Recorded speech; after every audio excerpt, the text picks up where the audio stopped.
আজকে আপনাদের সামনে একটা বিশেষ দিক আলোচনা করব, সেটা হচ্ছে মিড ডে মিল।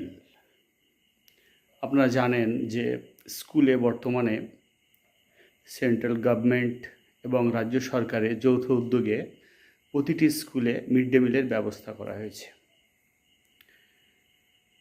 স্কুলে মিড ডে মিল যে দায়িত্ব দেওয়া হয়েছে, সাধারণত শিক্ষক যারা আছেন তাদেরকে দায়িত্ব দেওয়া হয়ে থাকে। প্রধান শিক্ষক মিলিয়ে দায়িত্ব পালন করে থাকেন, আর কিছু রাঁধুনির লোক তারা থাকেন। এই মিড ডে মিল ব্যবস্থা থাকে। আমি খুব কাছ থেকে দেখেছি, খাবার দেওয়ার সময় অনেক সময় লাইনে যেতে হয় বাচ্চাদেরকে মেনটেন করার জন্য। একটা জিনিস খুব অনুভব করি কাছ থেকে, যারা রুলস ইমপ্লিমেন্ট করে উপর থেকে যারা আছেন, কিন্তু আমরা যারা শিক্ষক আছি, যারা কাজের সঙ্গে যুক্ত, তারা খুব কাছ থেকেই এই ব্যাপারগুলোকে অনুধাবন করি।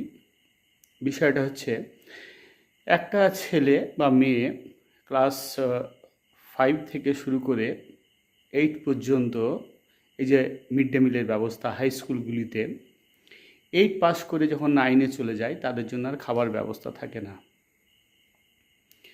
একই পরিবারের দুই ভাই দেখেছি, একটা ছেলে ক্লাস 8-এ পড়ে, একটা ছেলে ক্লাস 9-এ পড়ে।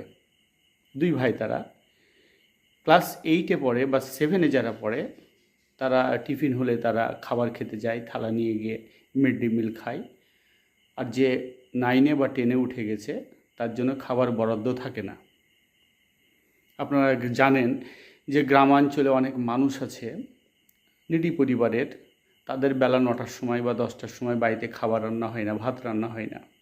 তাহলে একই পরিবারের দুই ভাই একই স্কুলে আসছে, যে 8-এ পড়ে বা 7-এ পড়ে সে খাবার খাচ্ছে, আর যে আগের বছর 8-এ পড়েছিল এই বছর 9-এ হয়ে গেছে, সে আর খাবার পাচ্ছে না। দেখি, ফিল করি, তারা দূর থেকে তাকিয়ে তাকিয়ে দেখে। অনেক ছেলে আছে 8, 9, 10, 11-এ উঠে গেলেও তাদের ইচ্ছা হয় খাবার খাওয়ার জন্য, কিন্তু যেহেতু রুলস রেগুলেশন আছে, সরকারের বরাদ্দ তাদের জন্য নেই, তার জন্য তারা দূর থেকে তাকিয়ে তাকিয়ে দেখে। এটা খুব হার্ট করে আমাকে। কাকে কি করে সেটা ব্যাপারটা জানি না, কিন্তু আমাকে খুব খারাপ লাগে। অনেক সময় কি হয়, 9-এর ছেলেগুলো যারা আশপাশে ঘুরে বেড়ায়, খাবার যদি বেঁচে দেয় তাদেরকে ডাকা হয়, এসে তোমরা নিয়ে যাও, ভাত নিয়ে যাও। তারা কিন্তু ভাত খেয়ে নেয়। তো মনে হয় সরকার যদি অন্যান্য খাতে বরাদ্দ করেন প্রচুর অর্থ, একটা স্কুলের মাধ্যমিক পর্যন্ত যদি স্কুল হয়, ক্লাস 10 পর্যন্ত যদি মিড ডে মিলের ব্যবস্থা করে দেয়, এটা খুবই ভালো হয়। কারণ দুটো খাবার তো তারা পাবে না, কোনো 16 বছর বয়স, তারা শুকনো মুখে 9-10-এর ছেলেগুলো বাড়ি যায়, আর 8 পর্যন্ত যে সমস্ত বাচ্চা তারা দুপুরবেলায় খাবার খায়। এটা একটা বিষয়।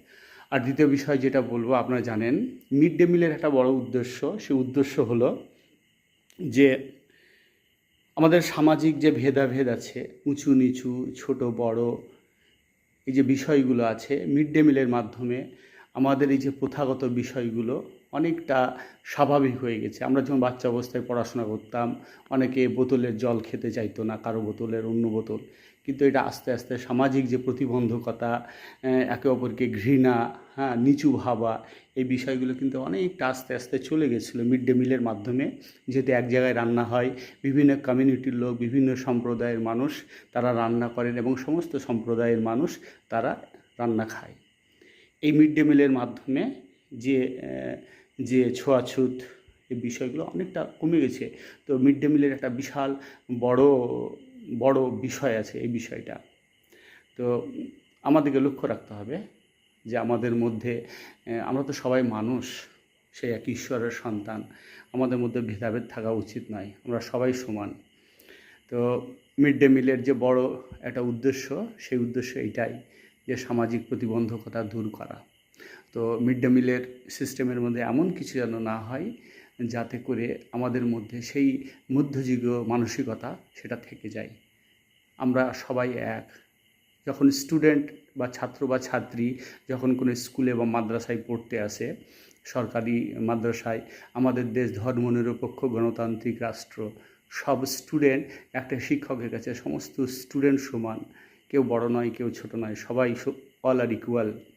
তো একটা স্কুলে ইকুয়ালিটি যেন থাকে, সমস্ত মানুষের সঙ্গে, সমস্ত স্টুডেন্টদের সঙ্গে, যত স্টাফ আছে তাদের মধ্যে ইকুয়ালিটি থাকে, সেদিকে আমাদেরকে লক্ষ্য রাখতে হবে।